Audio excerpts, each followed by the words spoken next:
May parental right din ako, attorney. Since I'm the mother. At isa pa, minor si Jessica, hindi ba dapat nasa akin siya?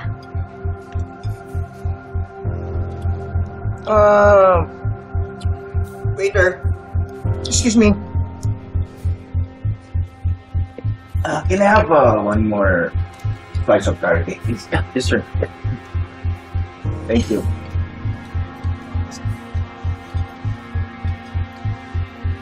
Attorney? Yes. Ma'am, pwede naman po talaga na sa inyo yung bata, no? But, only if we can prove that your husband lacks the capacity of being a good father. So ano nga ang pwede kong gawin? You can file for custody para mapunta sa'yo si Jessica. At kapag ka nasa poder mo na yung bata, pwede na nating palabasin na kinidnap niya yung anak mo.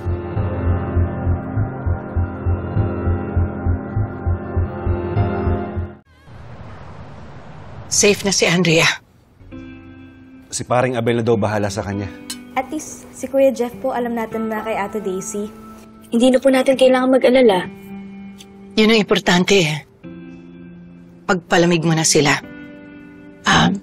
Kausap ko si Tetay. Gagawa daw siya ng paraan para makapag-usap kami. Sana nga po na magkaayos na kayo. Para bumalik na po sila rito. Paano po si Ate Andrea? Kakausapin ko siya.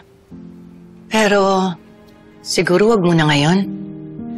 Alam mo naman yung kapatid mo, di ba? Masyadong matigas.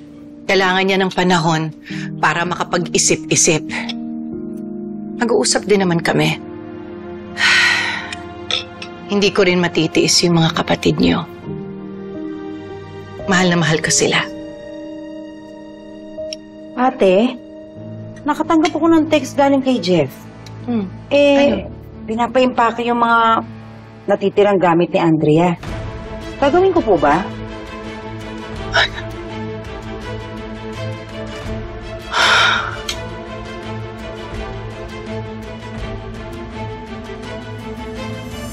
Hindi ba pwedeng kidnapping agad ang ikaso sa kanya? Ako ma'am, hindi po kasi ganoon kasimple. Si Felma, yung kabet, anong pwede ko ikaso doon? Kinukonsinti niya yung ginawa ni Manuel eh. Anong pwede ko ikaso doon?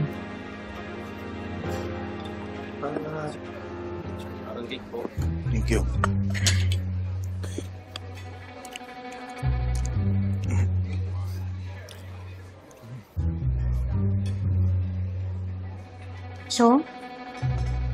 So, attorney? Accessory to the crime. Pero, only after na magkaroon ka ng full custody dun sa bata. Tagal pa yun, attorney. Baka naman nag-18 at lahat yung anak ko, hindi pa rin gumugulong ang kaso. Friend, pag nag-18 na si Jessica, mas lalo kang mahihirapan na bawiin siya kay Manuel.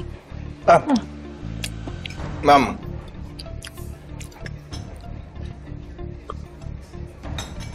Meron lang po akong suggestion. Baka naman pwede niyong pag-usapan na mag-asawa to.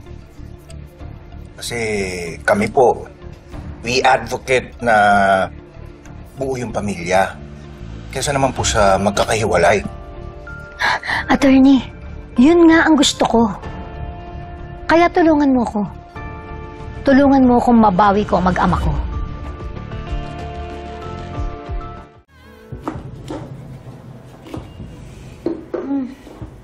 Buwisit. Napagastos pa ako ng 5,000. Doon sa consultation fee sa lawyer na wala naman ako napala. Meron naman, friend. At least nalaman mo yung mga case na pwede mo i-file against Felma and Manuel. Pwede ba narinig mo naman sinabi ng abogado? Pwede raw dumipensa si Manuel na sinasaktan ko sila. Pag nangyari yun, paano ko pa sila ididemanda ng kidnapping? Oh, napagastos pa ako 75,000 pesos, biruin mo, para dyan sa acceptance fee. Wala pa yung per hearing fee at kung ano nung fees. Ano ba naman yung narekomenda mo sa aking lawyer? Pakamahal. Hindi ko afford, ano, yung ganun. Kasi hindi ko ubusin yung savings ko doon. Ayun na, naghahanap pa ako ng trabaho. Dapat yung sweldo, mag-match doon sa credentials ko as nurse. So, i-give up mo na lang, friend. Huwag mo akong gayahin. Hindi ko pinaglaban si Charles nung makipag-divorce siya. Eh, ikaw naman kasi, nagpahuli ka na may iba kang lalaki. Feeling ko lang naman yun. Ang mahal ko talaga si Charles. Kaya kung mahal mo si Manuel, ipaglaban mo. Ang gusto ko lang naman, matakot si Manuel at Felma na ididemanda ko sila. Dahil kapag nangyari yun, kusa lang isusuko ng babaeng yun yung mag-ama ko.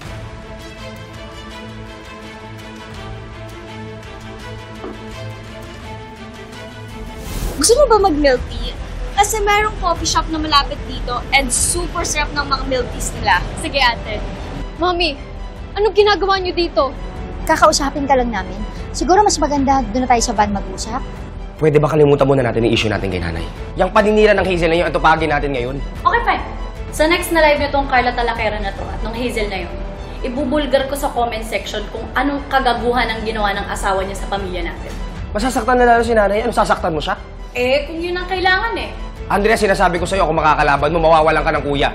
O di sige, magsama kayo nila nanay, ni Colleen at ng tatay mo. Ba't hindi tumatawag si Manuel? Hindi ba siya natakot dun sa banta kung magdidemanda ako? As if naman itutuloy mo. Eh, hindi mo nga afford ang abogado eh. Manuel, bakit nandito yung babaeng yan? Where's Jessica? Kasama siya sa pag-uusapan natin. This is just between you and me. Who are these people? Attorney Butch Yeban. I represent Ms. Felma Ruiz in all present and forthcoming legal matters. And I'm Attorney Aristolio, legal counsel for Mr. Manuel Cruz.